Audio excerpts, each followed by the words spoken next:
भरत जी सोच रहे थे कि अब श्री राम जी का राज्याभिषेक किस प्रकार होगा, मुझे तो एक भी उपाय नहीं सूझ रहा। शायद गुरुजी की आज्ञा मानकर श्री रामचंद्र जी अवश्य ही अयोध्या वापस लौट चले। परंतु मुनि वशिष्ठ जी तो श्री रामचंद्र जी की रुचि जानकर ही कुछ कहेंगे। वे श्री राम जी की रुचि देखे बिना जाने को नहीं कहेंगे। माता कौशल्या के कहने से भी श्री रघुनाथ जी लौट सकते हैं, पर भला श्री राम जी को जन्म देने वाली माता क्यों कभी हठ करेगी? यदि सब सम्माननीय लोगों के लिए भी यह कार्य इतना कठिन है, तो मुझ जैसे सेवक की तो बात ही क्या है। यह सोचते ही सोचते रात बीत गई। फिर प्रातःकाल श्री वशिष्ठ जी ने भरत जी को अपने पास बुलवाया, तो भरत जी गुरु के चरण कमलों में प्रणाम करके उनके पास बैठ गए। उसी समय ब्राह्मण, महाजन, मंत्री आदि सभी सभासद वहां आकर एकत्रित हो गए। फिर मुनिश्रेष्ठ वशिष्ठ जी बोले, हे सभासदों, हे भरत सुनो, सूर्य कुल के सूर्य श्री रामचंद्र भगवान हैं। श्री राम जी का अवतार ही जगत के कल्याण के लिए हुआ है। वे गुरु, पिता और माता के वचनों के अनुसार चलने वाले हैं, दुष्टों के दल का नाश करने वाले और देवताओं के हितकारी हैं। नीति और प्रेम को श्री राम के समान कोई नहीं जानता, इसलिए श्री राम की आज्ञा मानने और उसमें आस्था रखने में ही सबका हित है। श्री राम जी का राज्याभिषेक सबके लिए सुखदायक है। मंडल और आनंद का मूल यही एक मार्ग है। अब श्री रघुनाथ जी अयोध्या किस प्रकार जाएंगे, विचार करके बताओ, वही उपाय किया जाए। मुनिश्रेष्ठ वशिष्ठ जी की नीति, परमार्थ और लौकिक हित में कही गई वाणी सबने आदर पूर्वक सुनी। फिर किसी को इसका कोई भी उत्तर नहीं समझ आया। सभी लोग विचार शक्ति से रहित हो गए। तब भरत जी ने सिर नवाकर हाथ जोड़े और कहा, हे स्वामी, यह सारा जगत जानता है कि आप वही हैं जिन्होंने विधाता के विधान को भी रोक दिया था। अब आपने जो निश्चय कर दिया उसे आखिर कौन टाल सकता है? अब आप मुझसे उपाय पूछते हैं, तो यह सब मेरा अभाग्य ही है। भरत जी के प्रेम से भरे वचनों को सुनकर गुरु जी के हृदय में प्रेम उमड़ आया और वे बोले, हे तात, बुद्धिमान लोग सब लोग जाता देखकर आधे की रक्षा के लिए आधा छोड़ दिया करते हैं। इसलिए तुम दोनों भाई भरत शत्रुघ्न वन को जाओ, जिससे लक्ष्मण, सीता और श्री रामचंद्र को अयोध्या वापस लौटा दिया जाए। यह सुंदर वचन सुनते ही दोनों भाई भरत और शत्रुघ्न हर्षित हो गए। उनके शरीर में तेज ऐसे सुशोभित हो गया मानो राजा दशरथ जी सिंहासन से उठ गए हो और श्री राम जी सिंहासन पर विराजमान होकर राजा हो गए हों। सभी लोगों को इस विचार से लाभ अधिक और हानि कम प्रतीत हुई, परंतु रानियों के लिए तो दुख सुख समान ही थे। राम लक्ष्मण वन में रहे या भरत शत्रुघ्न, दोनों स्थितियों में तो दोनों पुत्रों का वियोग तो रहेगा ही। यह समझकर वे सब रोने लगी। यह देखकर भरत जी कहने लगे, मुनि ने जो कहा है वह करने से जगत भर के जीवों को उनकी इच्छित वस्तु देने के समान होगा। 14 वर्ष की अवधि कोई अवधि नहीं होती। मैं तो जन्म भर वन में ही वास करूंगा। मेरे लिए इससे बढ़कर और कोई सुख नहीं है। श्री राम जी और सीता जी सबके हृदय की बात जानने वाले हैं और आप तो सर्वज्ञ हैं। यदि आप यह कह रहे हैं तो हे नाथ, आप अपने वचनों को उसी प्रकार से पूर्ण कीजिए।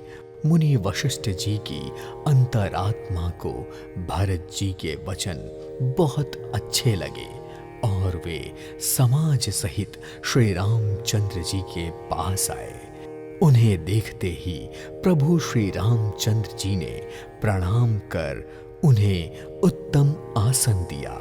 सब लोग मुनि की आज्ञा पाकर बैठ गए।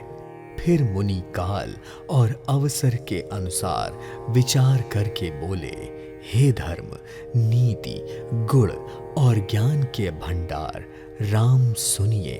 आप सबके हृदय के भीतर बसते हैं और सबके भले बुरे भाव को जानते हैं। जिसमें पुनर्वासियों का, माताओं का और भरत का हित हो, आप वही उपाय बतलाइए।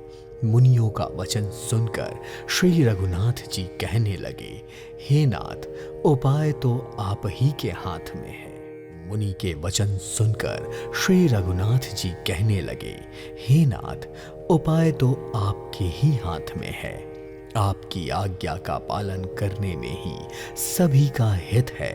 मुझे तो जैसी आपकी आज्ञा होगी, मैं उसी शिक्षा को अपने सर माथे पर लगाकर पालन करूंगा। हे गोसाई, आप जिससे जैसा कहेंगे वह वही करेगा। इसमें किसी भी प्रकार का कोई भी संदेह नहीं है। यह सुनकर मुनि वशिष्ठ जी कहने लगे, हे राम, तुमने सच कहा, पर भरत के प्रेम ने मेरे मन में किसी भी विचार को रहने ही नहीं दिया है। इसलिए मैं बार बार कह रहा हूं, मेरी बुद्धि भरत की भक्ति के वश में हो गई है। मेरी समझ में तो यही आ रहा है कि भरत की रुचि को देखकर जो कुछ भी किया जाए वह सब शुभ ही होगा। पहले भरत जो कह रहे हैं उनकी विनती आदर पूर्वक सुन लीजिए, फिर उस पर विचार कीजिए। भरत जी के लिए गुरु जी का स्नेह देखकर श्री रामचंद्र जी के हृदय में विशेष आनंद हुआ। वह गुरु की आज्ञा के अनुसार कोमल और कल्याणकारी वचन बोले, हे नाथ, सारे विश्व में भरत के समान दूसरा कोई भाई हुआ ही नहीं। छोटा भाई समझकर उसके मुंह पर बड़ाई करने में मुझे संकोच होता है, पर उसके बाद मैं यही कहूंगा कि भरत जो कुछ भी कहे वही करने में भलाई है। ऐसा कहकर श्री रामचंद्र जी चुप हो गए। तब मुनि भरत जी से बोले, हे तात, सारे संकोच त्याग कर अपने प्यारे भाई से अपने हृदय की बात कहो। मुनि के वचन सुनकर तथा श्री रामचंद्र जी का रुख देखकर भरत जी समझ गए कि निर्णय का सारा बोझ मेरे ही ऊपर है और स्थिति पर विचार कर वे सभा में खड़े हो गए। कमल के समान उनके नेत्रों में प्रेम अश्रुओं की बाढ़ सी आ गई और वे बोले, मेरी बात तो मुनिनाथ ने ही कह दी है। अब इससे अधिक मैं और क्या कहूँ। अपने स्वामी का स्वभाव मैं जानता हूँ। वे अपराधी भी कभी क्रोध नहीं करते और मुझ पर तो उनकी विशेष कृपा और स्नेह है। मैंने भी प्रेम और संकोच वश कभी उनके सामने अपना मुंह नहीं खोला। प्रेम के प्यासे मेरे नेत्र आज तक प्रभु के दर्शन से तृप्त नहीं हुए, परंतु विधाता भी मेरे प्रति उनका दुलार ना सह सका। उनसे नीच माता के बहाने मेरे और स्वामी के बीच में अंतर डाल दिया। पर इसमें किसी का दोष लेश मात्र भी नहीं है। मेरा अभाग्य ही अथाह सागर है। मैं अपने इस दोष से बचने की सारी युक्तियां खोजकर हार गया। अब मुझे अपनी भलाई का कोई दूसरा साधन नहीं सूझ रहा। पर हाँ, इसका एक ही तरीका हो सकता है जिससे शायद मेरा भला हो जाए।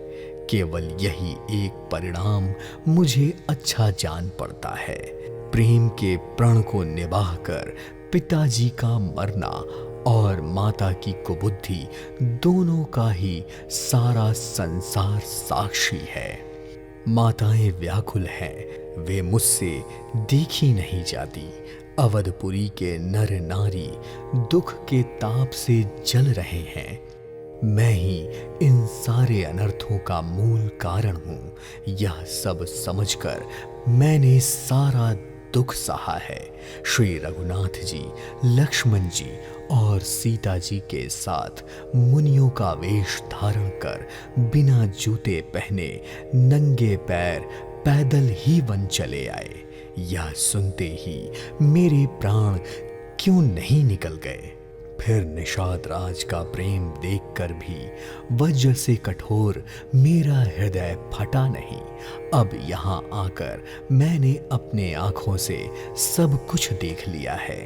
अब इसके बाद यह जड़ जीव जीवित रहकर सब कुछ सहेगा। यही मेरा दंड है।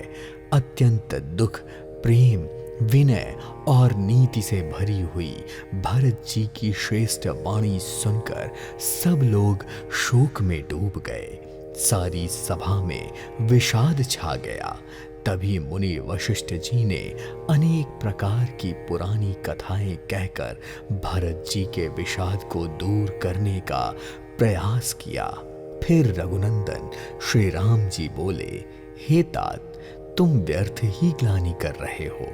जीव की गति ईश्वर के अधीन होती है। मेरे अनुसार भूत, भविष्य और वर्तमान तीनों कालों में और आकाश, पृथ्वी और पाताल तीनों लोकों में सभी पुण्यात्मा पुरुष तुमसे नीचे हैं। यदि तुम पर कोई कुटिलता का आरोप लगाता है तो इस लोक में उसके सारे पुण्य बिगड़ जाएंगे और उसका परलोक नष्ट हो जाएगा। माता कैकेयी को तो मूर्ख लोग ही दोष देते हैं, जिन्होंने कभी गुरु और साधुओं की सभा का सेवन नहीं किया है। श्री राम भरत जी से कह रहे हैं, हे तात, मैं तुम्हें अच्छी तरह से जानता हूं, पर क्या करूं, मैं बड़ी दुविधा में हूं। राजा ने मुझे त्याग कर सत्य और प्रेम के लिए अपने शरीर को छोड़ दिया। यदि मैं उनके वचन को नहीं निभाता तो मेरे मन में बहुत बोझ आ जाता और उससे भी बढ़कर मुझे तुम्हारी चिंता है। इसलिए अब तुम जो कुछ भी कहोगे मैं अवश्य ही वही करूंगा। तुम प्रसन्न मन से संकोच को त्याग कर जो कुछ भी कहना चाहते हो कहो। सत्य प्रतिज्ञा रघुकुल श्रेष्ठ श्री राम जी के यह वचन सुनकर सारा समाज बहुत प्रसन्न हो गया। पर देवता गणों सहित देवराज इंद्र भयभीत होकर सोचने लगे और आपस में कहने लगे, लगता है अब बना बनाया काम बिगड़ने ही वाला है और इस समय मुझे कोई उपाय सूझ भी नहीं रहा। तब वे सब देवता मन ही मन में श्री राम जी की शरण में गए और जब वह श्री राम जी के मन की स्थिति जान गए तो विचार करके आपस में कहने लगे, श्री रघुनाथ जी तो अपने भक्त भरत जी की भक्ति के वश में हैं। अब इस बार देवताओं का काम भरत जी के हाथ में ही है। हे देवताओं, अब इसके लिए सिवाय और कोई उपाय नहीं दिखाई देता। यदि श्री राम जी अपने श्रेष्ठ सेवकों की सेवा को मानते हैं, यदि उनके भक्त की कोई भी सेवा करता है तो उस पर वह बहुत प्रसन्न होते हैं। इसलिए अपने गुण और शील से श्री राम जी को वश में करने वाले भरत जी का ही सब लोग अपने अपने हृदय से प्रेम सहित स्मरण करो। देवताओं की सम्मति सुनकर अंतर्मयी प्रभु श्री राम जी भी संकोच में पड़ गए। ऐसा देखकर भरत जी ने सारा निर्णय का बोझ अपने ही सर पर जाना और अंत में उन्होंने मन में यही निश्चय किया कि श्री राम जी की आज्ञा का पालन करने में ही कल्याण है। और भरत जी अपने दोनों हाथ जोड़कर प्रणाम करते हुए बोले, हे स्वामी, आप अंतर्मयी हैं। अब मैं आपसे इससे अधिक क्या कहूँ। गुरु और आपको अपने अनुकूल जानकर मेरे मलिन मन की सारी कल्पित पीड़ाएं मिट गई हैं। मैं बेवजह के डर से ही डरा जा रहा था, पर सच तो यह है कि मेरी सोच की तो कोई जड़ ही नहीं थी। हे देव, आप मेरी एक विनती सुनिए और फिर जैसा उचित लगे वैसा ही कीजिए। अयोध्या से राज तिलक की सारी सामग्री लाई गई है। यदि आपका मन माने तो उसका उपयोग कीजिए और छोटे भाई शत्रुघ्न समेत मुझे वन में भेज दीजिए और अयोध्या लौटकर सबको सनाथ कीजिए। यदि किसी भी तरह आप अयोध्या जाने के लिए तैयार ना हो तो हे नाथ, लक्ष्मण और शत्रुघ्न दोनों भाइयों को वापस लौटा दीजिए और मैं आपके साथ चलूं। फिर हम तीनों भाई वन चले जाएं और आप श्री सीता जी सहित अयोध्या को लौट जाइए। जिस प्रकार से आपका मन प्रसन्न हो वही कीजिए।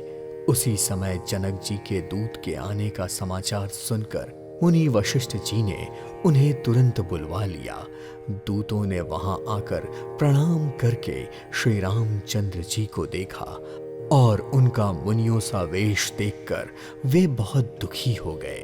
तभी मुनिश्रेष्ठ वशिष्ठ जी ने दूतों से राजा जनक की कुशलता का समाचार पूछा। यह सुनकर वह पृथ्वी पर मस्तक नवाते हुए हाथ जोड़कर बोले, हे स्वामी, आपका आदर के साथ यह पूछना ही गोसाई की कुशलता है। नहीं तो सारी कुशलता तो कैलाशनाथ जी के साथ ही चली गई।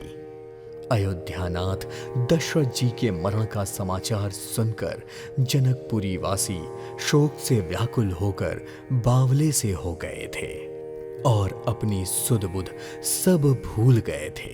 रानी की कुचाल सुनकर तो राजा जनक जी को कुछ सूझ ही नहीं रहा था।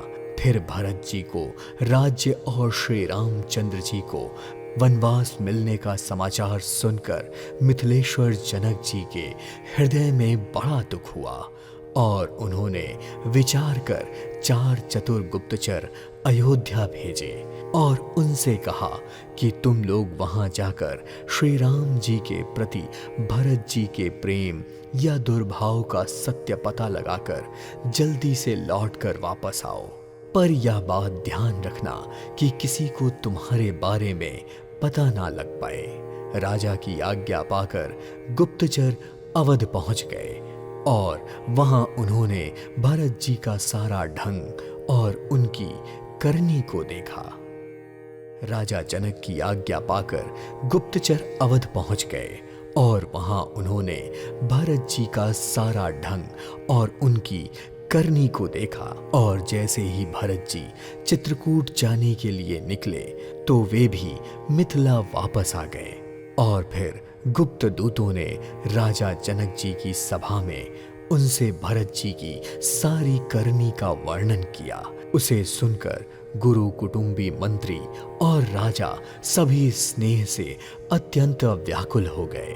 फिर जनक जी ने भरत जी की बड़ाई करते हुए अपने योद्धाओं और सैनिकों को बुलवाया और उन्हें घर, नगर और देश की रखवाली के लिए तैनात कर घोड़े, हाथी, रथ आदि बहुत सी सवारियां सजवाईं और फिर एक अच्छा सा मुहूर्त देखकर वे उसी समय वन जाने के लिए चल पड़े। राजा ने रास्ते में कहीं भी विश्राम नहीं किया, पर जब सब लोग यमुना में उतरने लगे तब हे नाथ, उन्होंने हमें खबर देने के लिए यहाँ भेजा है। यह सुनकर मुनिश्रेष्ठ वशिष्ठ जी ने 6-7 भीलों को दूतों के साथ जाने का आदेश दिया और उन्हें तुरंत विदा किया। जनक जी के आगमन की खबर सुनकर अयोध्या का सारा समाज हर्षित हो गया, पर श्री राम जी को बड़ा संकोच हुआ और देवराज इंद्र तो विशेष सोच में पड़ गए। कैकेयी मन ही मन ग्लानि और पश्चाताप की अग्नि में जली जा रही थी और उसे समझ नहीं आ रहा था कि वह किससे क्या कहे और किसे क्या दोष दे। पर इधर सब नर नारी प्रसन्न होकर सोच रहे थे कि अच्छा हुआ जनक जी के आने से हमें कुछ दिन और यहाँ रहने का अवसर मिल जाएगा।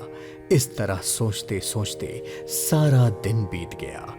दूसरे दिन सुबह होते ही मिथिलापति जनक जी के आने की खबर सुनकर श्री रामचंद्र जी अपनी सभा सहित आदर पूर्वक जल्दी से उठ खड़े हुए और फिर भाई मंत्री गुरु और पूर्ववासियों को साथ लेकर श्री रघुनाथ जी जनक जी की अगवानी के लिए आगे आगे चल पड़े। जनक जी ने ज्यों ही पर्वत के श्रेष्ठ को देखा त्यों ही उन्हें प्रणाम करके उन्होंने अपना रथ छोड़ दिया और पैदल चलना शुरू कर दिया। श्री राम जी के दर्शन की लालसा और उत्साह के कारण किसी को रास्ते की थकावट का जरा सा भी आभास हो ही नहीं रहा था, क्योंकि मन तो उनका वहां था जहां श्री राम और जानकी थे। जनक जी मन की ऐसी दशा के साथ चल रहे थे जिससे उनकी बुद्धि मतवाली हो रही थी। श्री रामचंद्र जी को निकट आया देखकर सब प्रेम से भर गए और आदर पूर्वक एक दूसरे से मिलने लगे। जनक जी, वशिष्ठ जी आदि सभी अयोध्यावासी मुनियों के चरणों की वंदना करने लगे और फिर श्री रामचंद्र जी ने शतानंद आदि सभी जनकपुर वासियों ऋषियों को प्रणाम किया।